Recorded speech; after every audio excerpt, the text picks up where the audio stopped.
അർണബ് ഗോസ്വാമിക്ക് ശരിക്കും എന്തുപറ്റി?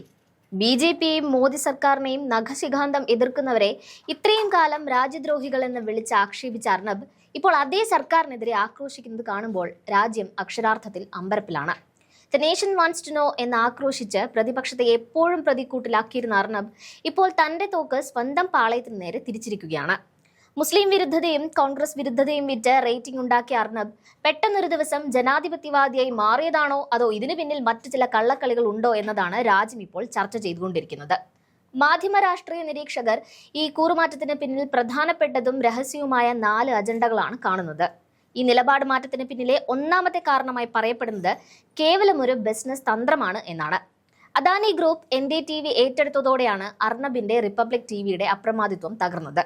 ബി.ജെ.പി അനുകൂല മാധ്യമങ്ങൾക്കിടയിൽ കുത്തക കൈയടക്കി വെച്ചിരുന്ന അർണബിന് അദാനി വന്നതോടെ 1ാം സ്ഥാനത്ത് നിന്ന് 4ാം സ്ഥാനത്തേക്ക് കൂപ്പുകുത്തേണ്ടി വന്നു.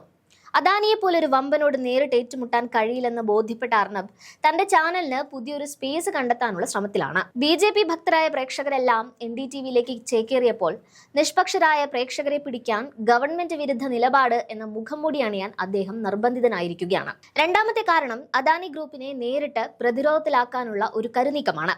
ആരവല്ലി കുന്നുകൾ ഇടിച്ചു നിരത്തുന്ന ഹരിയാനയിലെയും രാജസ്ഥാനിലെയും ബി.ജെ.പി സർക്കാരുകൾക്കെതിരെ അർണബ് ഇപ്പോൾ നടത്തുന്ന പോരാട്ടം ശ്രദ്ധേയമാണ്. എന്നാൽ ഇതിന്റെ പിന്നാമ്പുറം പരിശോധിച്ചാൽ ഒരു കാര്യം വ്യക്തമാകും. ഈ കുന്നുകളിൽ ഖനനത്തിന് അനുമതി ലഭിച്ചിരിക്കുന്നത് അദാനി ഗ്രൂപ്പിനാണ്.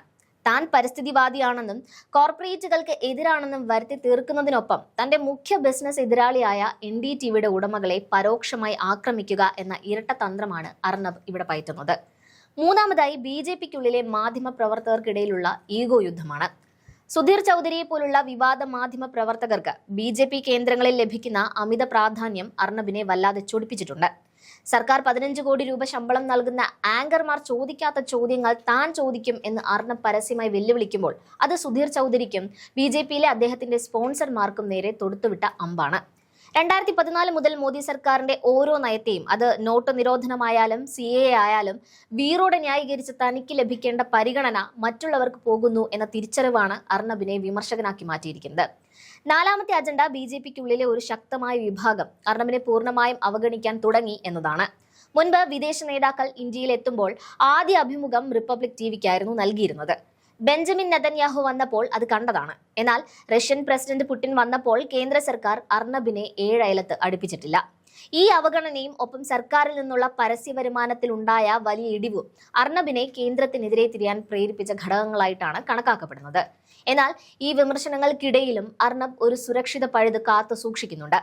ബി.ജെ.പി സർക്കാരുകളെയും അവിടുത്തെ ഭരണപരാജയങ്ങളെയും അദ്ദേഹം കടന്നാക്രമിക്കുമ്പോഴും പ്രധാനമന്ത്രി നരേന്ദ്രമോദിയെയോ അമിത്ഷായെയോ അദ്ദേഹം നേരിട്ട് വിമർശിക്കുന്നില്ല.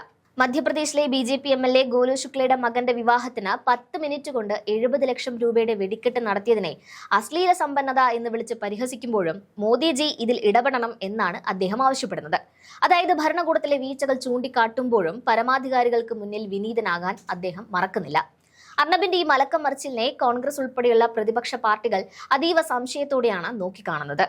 കോൺഗ്രസ് നേതാവ് സന്ദീപ് വാര്യർ സോഷ്യൽ മീഡിയയിൽ കുറിച്ചതുപോലെ അർണബിനെ ഇപ്പോൾ ദേശദ്രോഹി എന്ന് വിളിക്കണോ അതോ വീരപുത്രൻ എന്ന് വിളിക്കണോ എന്നറിയാതെ ബി.ജെ.പി സൈബർ പോരാളികൾ കൺഫ്യൂഷനിലാണ്. താൻ തന്നെ കെട്ടിപ്പൊക്കിയ മാസ്റ്റർ സ്ട്രോക്ക് മിത്തുകൾ അർണബ് തന്നെ തകർക്കുന്നത് കപ്പലണ്ടി കുറച്ചുകൊണ്ട് കണ്ടിരിക്കാമെന്നാണ് പ്രതിപക്ഷത്തിന്റെ നിലപാട്. ചുരുക്കത്തിൽ ഇൻഡിഗോ വിമാന പ്രതിസന്ധി മുതൽ മധ്യപ്രദേശിലെ ആരോഗ്യ മേഖലയിലെ പരാജയം വരെ അർണബ് ഇപ്പോൾ ചർച്ചയാക്കുന്നത് ജനങ്ങളോടുള്ള സ്നേഹം കൊണ്ടല്ല, മറിച്ച് അദാനിയുടെ മാധ്യമ അധിനിവേശത്തിൽ നിന്ന് തന്റെ റിപ്പബ്ലിക് സാമ്രാജ്യം തകരാതെ കാത്തു സൂക്ഷിക്കാനുള്ള ഒരു വാണിജ്യ തന്ത്രം മാത്രമാണ് എന്നാണ് വിലയിരുത്തപ്പെടുന്നത്. അർണബ് ഗോസ്വാമിയുടെ ഈ കൂടുമാറ്റം ജനാധിപത്യത്തിന് ഗുണകരമാകുമോ അതോ അടുത്തൊരു യൂടേണിന് വേണ്ടിയുള്ള കാത്തിരിപ്പാണോ എന്ന് വരും ദിവസങ്ങളിൽ നമുക്ക് ബോധ്യപ്പെടും.